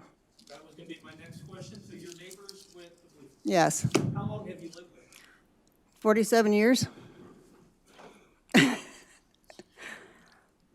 In those 47 years, when, if you remember, did the Bliefnicks move into the house next to you? Approximately, I'm going to say 3 years ago, when the youngest one was about 2.5. And while you were next door neighbors, did you talk to Becky from time to time? Yes, Did you talk to Tim from time to time? occasionally. He was much quieter. Is the person you know, is Tim Bliefnick, the person that you talk to occasionally here in court? Yes. Could you point him out and describe what he's wearing? Sitting over there, looks like I don't know if it's a white shirt or a gray and yellow tie. We'll ask the record reflect he's identified the defendant. The record will reflect that the witness has identified the defendant. I want to go forward a little bit to February 23rd, 2023, around 3:30 or after in the afternoon. Were you at home at that time? Yes. Around that time, was there a knocking on your door? Doorbell rang first, and then a pounding on the door. By the time I answered the door, I didn't see anybody, but then I saw a man walking away. He had a long coat, so I didn't recognize him, and I asked him if he wanted something, and he turned around, and it was Bill, Becky's father. Bill Postal? Yes, Had you met Bill Postal before? yes, And did you know him? yes, You said that he was walking away, you asked him if he needed anything. yes. What happened next? He said, I need to use your phone, call 911, Becky's dead. Did you allow him into your house? Yes, And did he in fact call 911? yes. He used my landline phone, which is a wall phone in the kitchen. And After he called 911, did he do something else? Did he call someone? yes, he wanted to call his wife, and I gave him my cell phone. He had been laying on the table. I had been charging it, so I just gave him the phone number, and he dialed my cell phone. After he spoke with the other person on that cell phone, did you offer to do something? Yes. What did you offer to do? Well, she was, his wife, Bernadette, wanted to drive up to Quincy. He didn't want her to drive. And so I said I would go get her and bring her back up. So you left your house at that point? Well, no, he wanted to go back over to Becky's house, and he said he'd write the instructions on how to get to their house, because they lived in the country south of Marblehead. And so we went over there, and he wrote the instructions. I came back, got in my car, and left to pick her up. As you picked up Bernie, his wife, Yes, and you were driving back to Quincy, yes, did Bernie make a phone call? yes, she made 2. Okay, I want to talk about one phone call. Okay. specific. Did she make a phone call that you overheard? Yes, the first call, And who was that to? that was to Tim. She said, I have to call Tim. When she was on the phone, was the phone up by her ear? Was it in front of her face? No, she was holding it in her hand like this. And you could hear the voice on the other Yes, side of that phone? yes, Was it a voice that you recognized? yes, Was it the voice of the defendant? yes. What did you hear the defendant say in that conversation with Bernie and when you picked her up on the afternoon of the 23rd of February 2023? Well, she told him what happened, that Becky was found dead, and that he said, what? And then she said some other things I don't remember, but he said, well, the school had called him because Becky didn't pick up the boys, and so they called him. He said that the school had called him. Yes.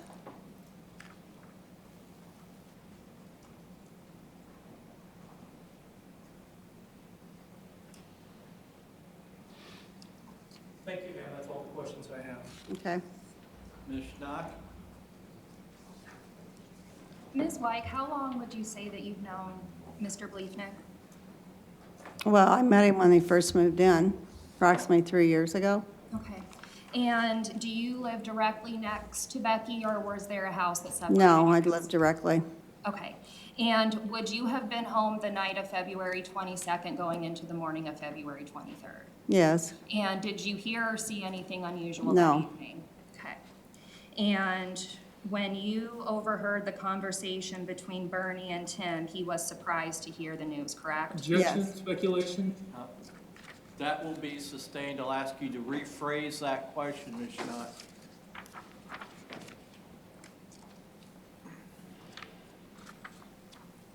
And it's your best recollection that Tim's response to Bernadette was what? Yes. Okay. Was there anything that you observed in the neighborhood on February 22nd or 23rd that was unusual? No. Okay. And you did not see Tim at Becky's house anytime February 22nd or 23rd, correct? No. No other questions, Judge. Mr. Jones, any redirect? No other questions, we would release Ms. Wyke from her subpoena, Your Honor. Okay. Ma'am, you may step down, you're free to go. Okay, thank you. I've confirmed with the defense there's no objection to her being released.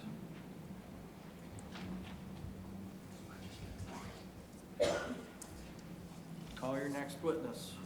People would call Roberta Hudson to the stand.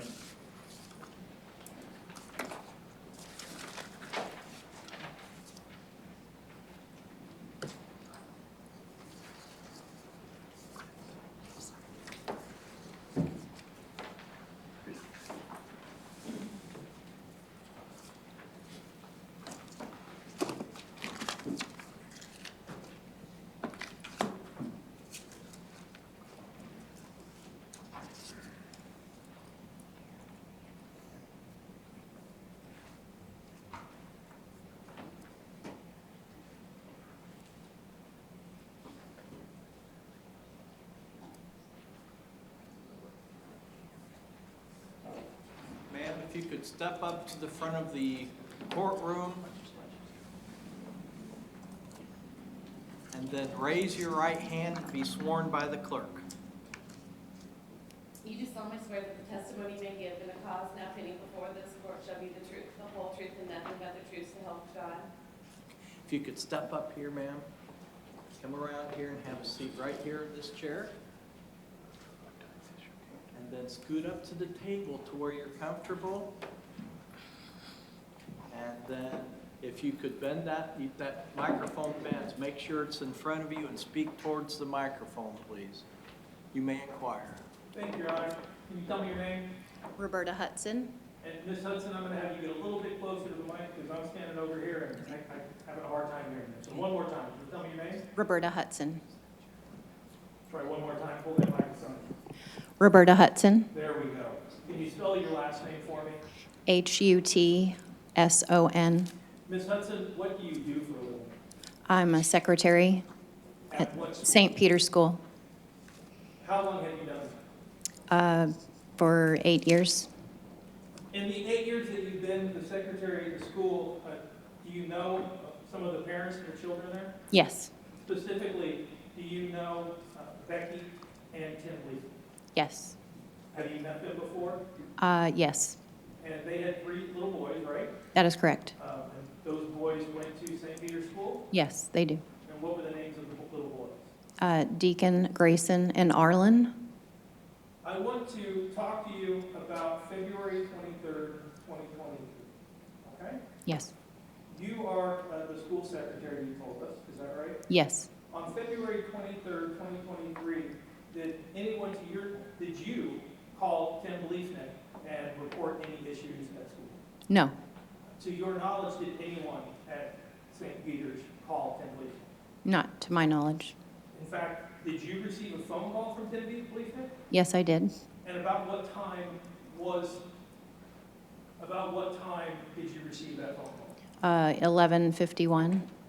What was the nature of that phone call? What did Mr. Bliefnick say to you? He said he was unable to get in touch with Becky, and he knew the boys were going to be walking home, and he told me that he would be picking them up instead of having them walk home. Was that unusual to you in this sense? Before February 23rd, 2023, did the defendant or Becky Bliefnick regularly call you and talk to you about how the boys were going to get home? No, On February 23rd, 2023, did the defendant in fact come to St. Peter's to pick up the children? yes, he did. Are there cameras at St. Peter's in the parking lot or the view part of the parking lot? Yes, And did you get a chance to look at those videos? yes, When you watch those videos, do those videos show the defendant arriving at St. Peter's School? yes. And approximately what time did he arrive at St. Peter's School on February 23rd, 2023? 1:50, What time is dismissal at St. Peter's School? 2:47, So about an hour before the dismissal even began. yes. On February 23rd, 2023, when the defendant arrived, what was he driving? A CRV, Honda CRV, Do you remember what color it was? a rust red, orange kind of color. On February 22nd, February 23rd, 2023, when the defendant arrived about an hour early for pickup, were there any other parents in the parking lot waiting that early? No, The day before, on February 22nd, 2023, did the defendant arrive an hour early? no, The person you know as Tim Bliefnick, is he here in court today? yes. Could you identify him?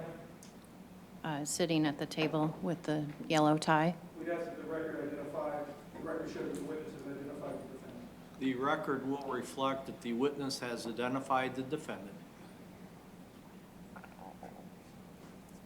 And if I could approach the witness. You may. Ma'am, I'm going to hand you what's been marked as People's Exhibits 2 and People's Exhibits 3. It's 2 CDs. The first one says St. Peter's Arrival, and the second one says St. Peter's Departure. Is that right? Yes, Have you had an opportunity, you've seen the video on both of those, correct? yes, I have. And can you tell us what that video shows in general? What's it a camera of, not specifically, but in general, what it shows? It shows our parking lot and the students entering, the cars entering the parking lot, the students entering the building or leaving the building. When you watch that video, there's a timestamp on that video. Yes, Is that timestamp correct?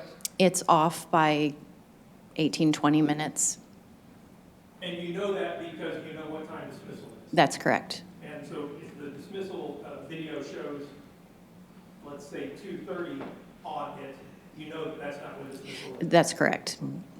So the videos are off on the time by about 20 minutes. Yes. Other than that, are there any other issues with the video? Were the video working correctly? No. Not, That's a bad question. okay, Let's try it again. Ask me 2 questions. okay. Other than the timestamp, were there any other issues with the video? I don't understand your question. Were the videos working right? Yes, they were. Okay. Okay. I gotta stop talking like a lawyer or something. Judge, I ask that People's Exhibits 2 and 3 be introduced into evidence and be published to the jury. Ms. Stock, any objection? No, Judge. The court will admit 2 and 3, and they may be published to the jury. For the record, Your Honor, I will first play People's Exhibit 2, and then I may ask. Thank you.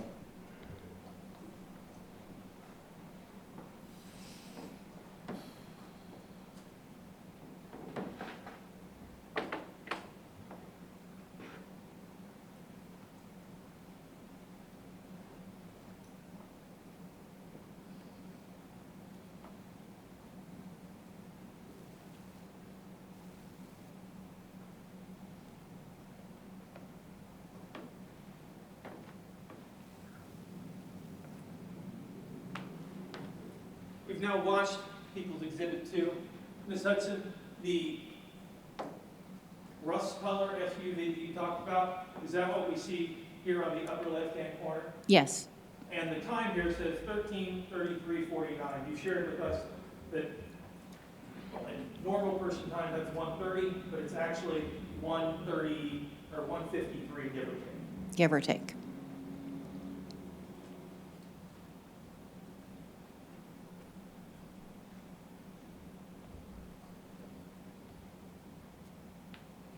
For the record, I am now showing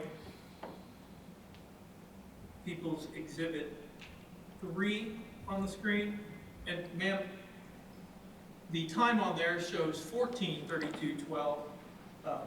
Again, normal person time, that would be 1:32, but as you shared with us, I'm sorry, 2:32. And as you shared with us, it's about 20 minutes off, so it's Yes, 2:50, give or take. yes.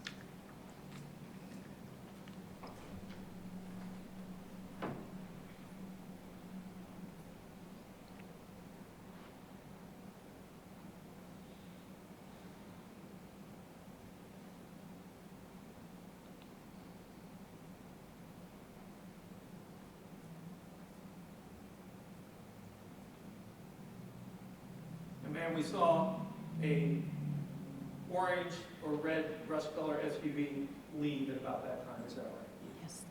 Yes. Thank you, ma'am. That's all the questions I have. If I get just a moment, we'll blank the screen. You may. All right, Ms. Schnock. Ms. Hudson, as far as your conversation with Tim the morning of February 23rd is concerned, there was nothing abnormal about that conversation, correct? No. Okay. And as far as, well, let's take a step back. How many students attend St. Peter's approximately? 466. And can I assume correctly that St. Peter's frowns upon parents leaving their children at school at the end of the day? I don't know what you're asking. Does St. Peter's expect their parents to pick their children up on time at the end of the school day? Yes. Okay. And does the school tend to frown upon parents leaving children at the end of the day without appropriate transportation arrangements? You want kids to have somewhere to go at the end of the day, Yes. not be stuck at school. That is correct. That causes a lot of problems for faculty, for staff, and for the kids especially, correct? For their safety. Absolutely. So if parents have issues picking up their kids at the end of the day, does St. Peter's appreciate them communicating with that sooner rather than later? Yes. And why do you do that? For their safety. All right. So there is nothing unusual about a parent calling the school and making arrangements for their children to get picked up at the end of the day. Is that fair? That's fair. No other questions, Your Honor? Thank you. Any redirect, Mr. Jones? Before February 23rd, 2023, had this defendant called you to make special arrangements for the boys any other time? No. That's all the questions I have. You may step down. All right, and is she released from her subpoena? Thank you, Your Honor. Yes, the people would release her from her subpoena. Any objection, Ms. Schnock? Not to that, Your Honor, let her no. go? Okay, you may go. And before we call the next witness, we need to switch out this chair so we have one with rollers so it can be moved.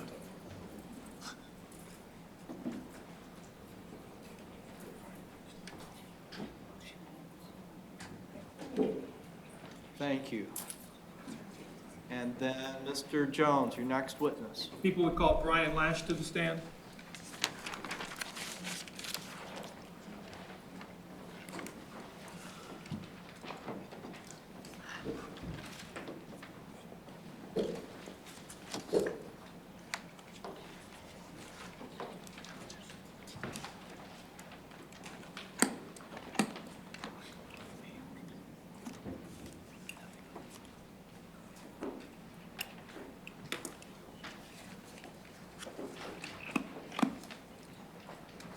Sir, if you could step up to the front of the courtroom, raise your right hand, and then be sworn by the clerk here.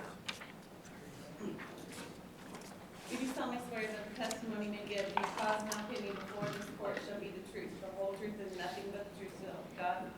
Okay, now if you could come around here and have a seat right here in this chair.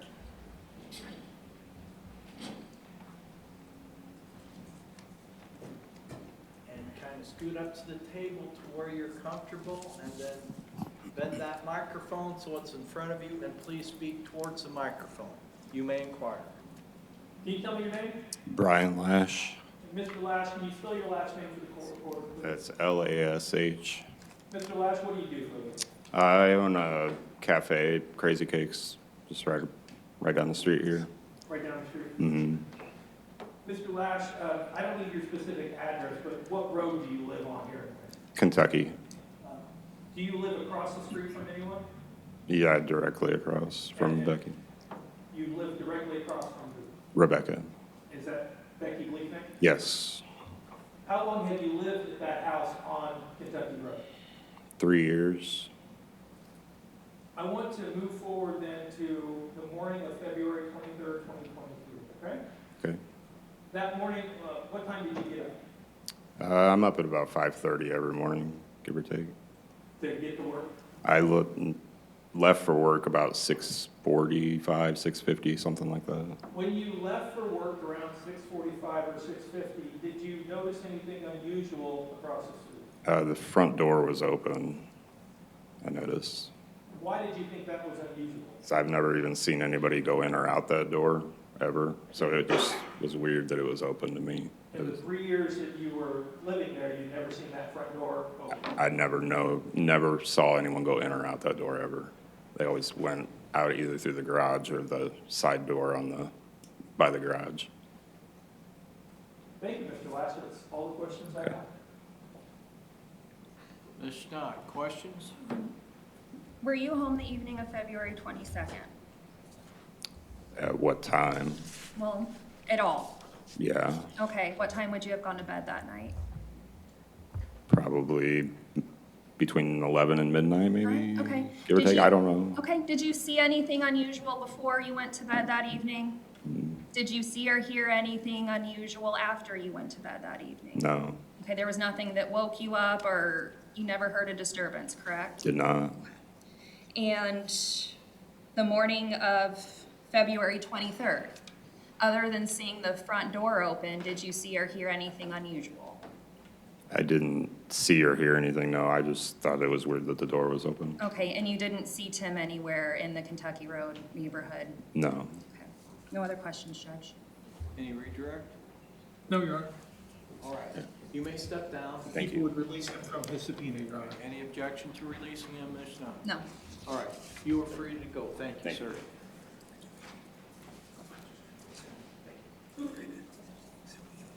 Call your next witness. Your Honor, the people would call Amy Schmiedeskamp.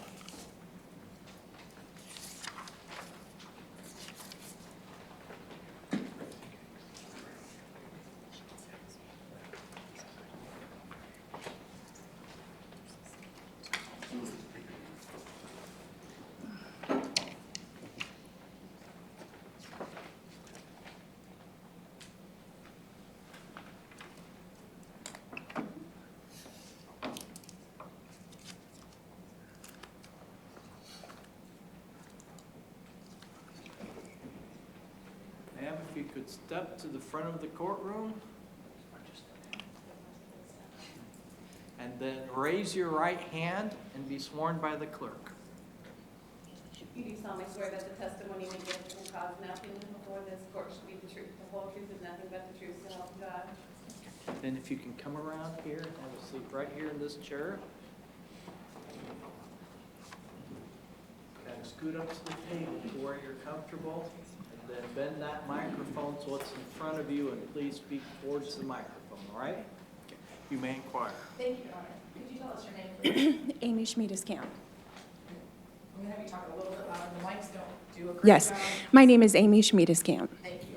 Can you spell your last name for us, please? SCHMIEDESKAMP. Thank you. Ms. Schmiedeskamp, where do you live? 2420 Kentucky Road. Are you familiar with Becky Bliefnick? Yes. Where is your house in relationship to her house? I believe it's 5 houses down. Do you also have a neighbor by the name of Ray Bliefnick? Yes, ma'am. And Ray Bliefnick, does he have a son? Yes. Who is his son? Tim Bliefnick. Do you know Mr. Tim Bliefnick also? Yes. I'm going to ask you to speak a little bit louder. If you bend that microphone back. Yes, I do know Tim Bliefnick. Yes. Do you see Tim Bliefnick here in court today? Yes. Can you tell us where he's sitting and what he's wearing, please? Right here, light shirt, light tie. Your Honor, the record could reflect Mr. Schmiedeskamp has identified the defendant. The record will reflect the witness has identified the defendant. Now, Mr. Schmiedeskamp, you told us that one of your neighbors is Ray Bliefnick, who is the defendant's father, correct? Yes. Mhm. Where is Ray Bliefnick's house in relationship to yours?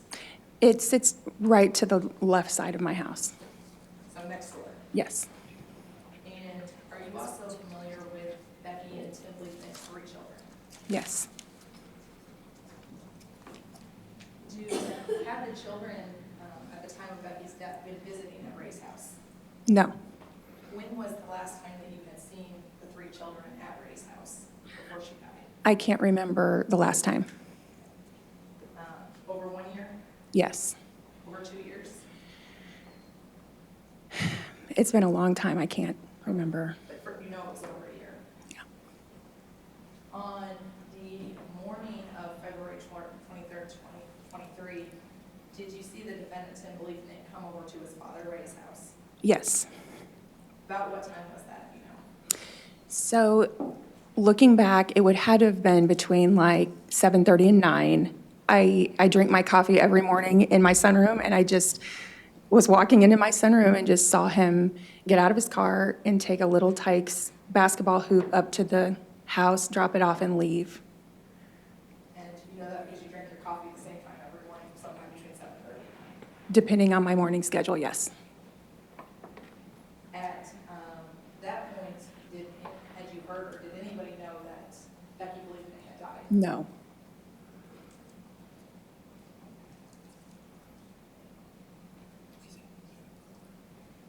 Mr. Camp, you said that he brought the little Tykes basketball hoop. Can you tell us who he was? Tim. The defendant? Mm-hmm. No other questions. Thank you. Questions, Ms. Schneider? Thank you. Ms. Schmiedeskamp, you didn't find it unusual to see Tim at his dad's house, correct? Correct. We don't see him there often, but we do see him. Okay, and there was nothing unusual to you about that morning, is that fair? Fair. Okay, and were you home the evening of February 22nd? I don't remember. Okay, did you sleep at home that evening? Mm-hmm. Okay, did you hear anything unusual that evening? No. Did you see anything unusual that evening? No. Did you see Tim anywhere in your neighborhood that evening? No. No other questions, Judge? Any redirect? No, Your Honor, thank you. You may step down. Your Honor, I'd ask that Ms. Schmiedeskamp be released from her subpoena, All please. right. Any objection to releasing her, Ms. Schneider? No, Your Honor. All right. You're free to go, ma'am. Your Honor, the people would call Cecilia Gervais.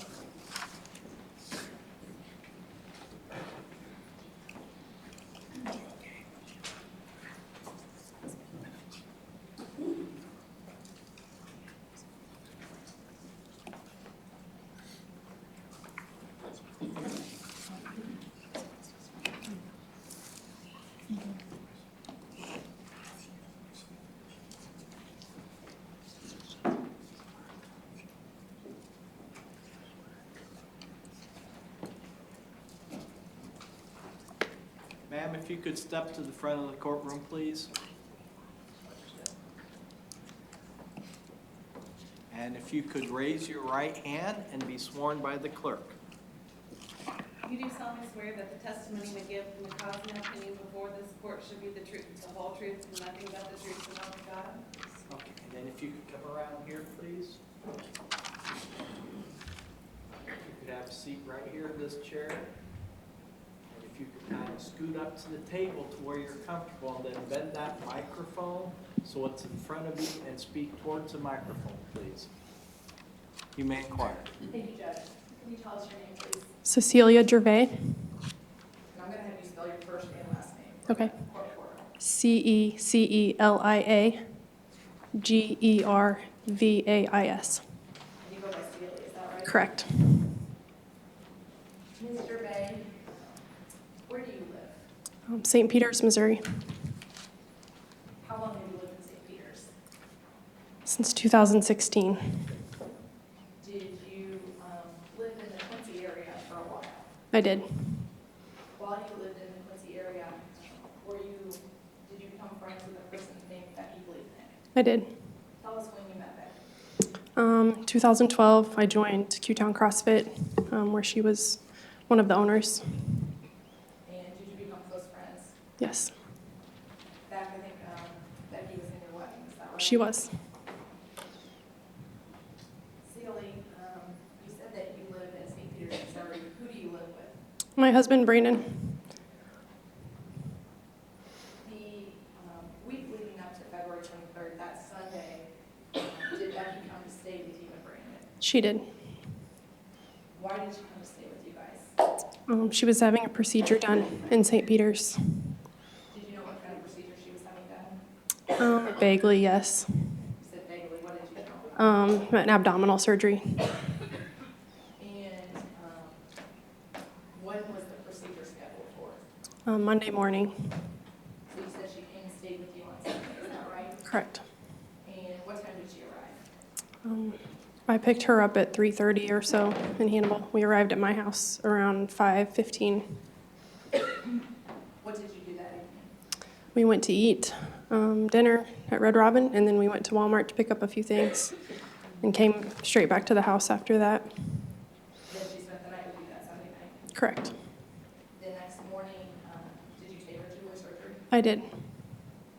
When did she get done with that? It was about mid to late morning. I think they called me at like 11 or 12. When you picked her up, where did you take her? Straight back to my house. Did she spend the night with you Monday night? She did. Was that planned? Yes. Was that so you and your husband could help her out after her surgery? Yes. Tell us what Becky's physical condition was after her surgery. She was in a lot of pain, hunched over from the surgery. She needed help walking up the stairs to get to the bedroom.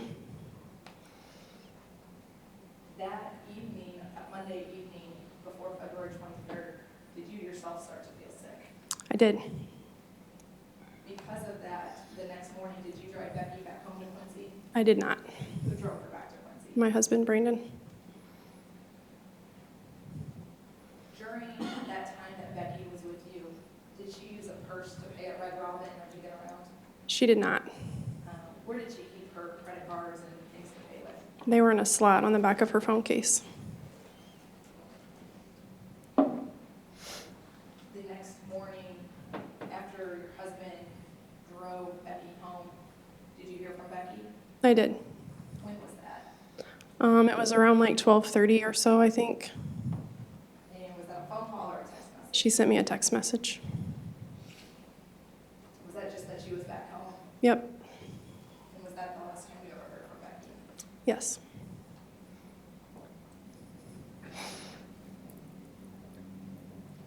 I don't have any more questions, Celia. Thank you.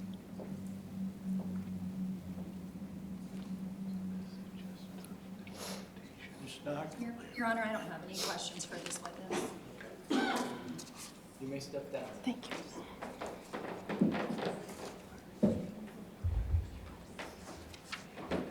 Your Honor, I ask that Mr. Becky be released from her subpoena, please. Okay, any objection to releasing her, Ms. Stock? No, Your Honor. Okay, you're released, ma'am. You're free to go or stay. And call your next witness. Your Honor, the people would call Brandon Gervais, please.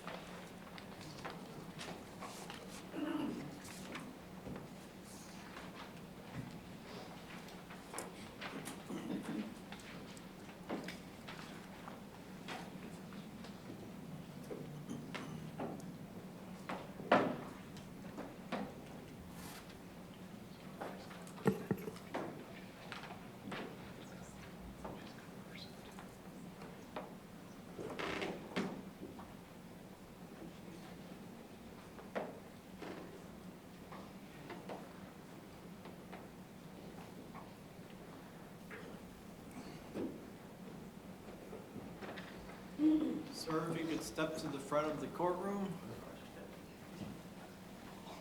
Then raise your right hand and be sworn by the clerk. You do solemnly swear that the testimony you may give in the cause now pending before this court shall be the truth, the whole truth, and nothing but the truth, so help you God. Okay, if you'll come around here. Have a seat in that chair. Kind of scoot up to the table to where you're comfortable. And then bend that microphone so it's in front of you, and please speak towards the microphone. Sure. You may inquire. Thank you, Your Honor. Could you tell us your name, please? My name's Brandon Gervais. And you spell your last name just like the witness we just heard? Yes, Gervais. Mr. Gervais, you are married to Celia Gervais, is that correct? Yes, You guys live in St. Peters, Missouri? yes, Do you know Becky Bliefnick? yes. Did Ms. Bliefnick come and stay with you the Sunday before February 23rd? Yes. Can you tell us why she stayed with you? Yeah, she had a surgery that she was going under on the morning, that Monday morning. Sorry, I don't know my dates, but that Monday morning. And then she stayed at our house for recovery before her post-op appointment on Tuesday morning. Who took her to that post-op appointment on Tuesday morning? I did. Why did you take her to that appointment? My wife fell ill on Monday, and because she was in her post-operative state, she didn't want to get her sick, so I decided that I would take her.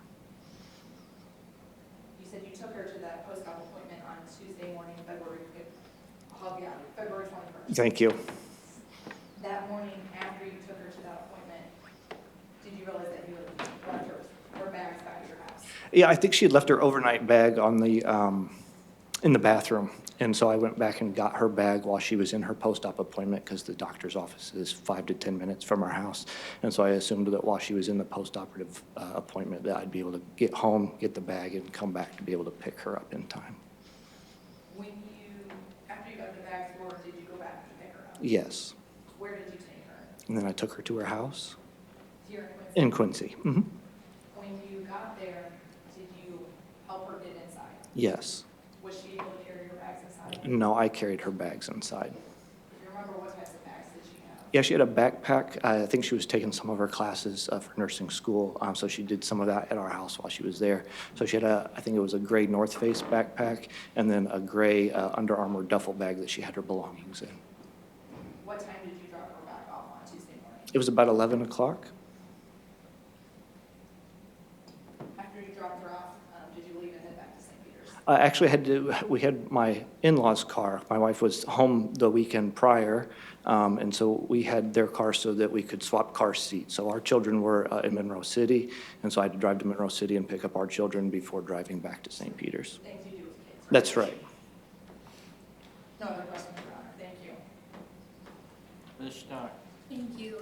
Just one question. When you dropped off Becky at her home that morning, there was no hesitation that you observed from her going home or being home. Is that fair? No, I mean, I carried her bags in and put them on the couch, the first couch in the entryway there. But no, she went in and said she was just going to rest for the afternoon. I let her know that if she needed anything that she could reach out, but I did not hear back from her after I had dropped her off at her house. Great, thank you. No other questions, Judge. Can you redirect? No, Your Honor. Thank you. You may step down. Thank you. See. Judge, if we could release him from his subpoena, Your Honor. All right, any objection to releasing him, Ms. Schneider? No, Your Honor. All right, you are released. You're free to go or stay. Can we approach, Your Honor? You may.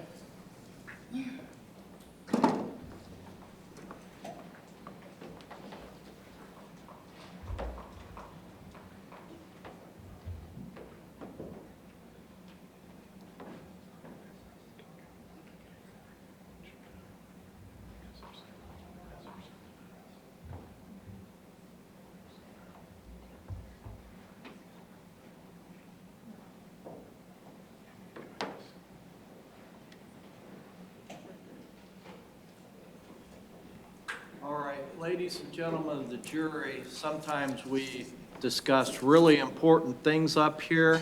The witness schedule is that the people don't have witnesses scheduled yet this morning, so we are going to take our lunch now. So that's what we discuss sometimes, when's the appropriate times to break. So we are going to break now. We are going to get lunch. We will start again at 1 o'clock, so I'd ask that you be back in the jury room by quarter till or 10 till 1, so we can start right at 1 o'clock. And again, lunch will be on your own, and you're free to go wherever you wish then. Actually, take your clipboard with you. All right?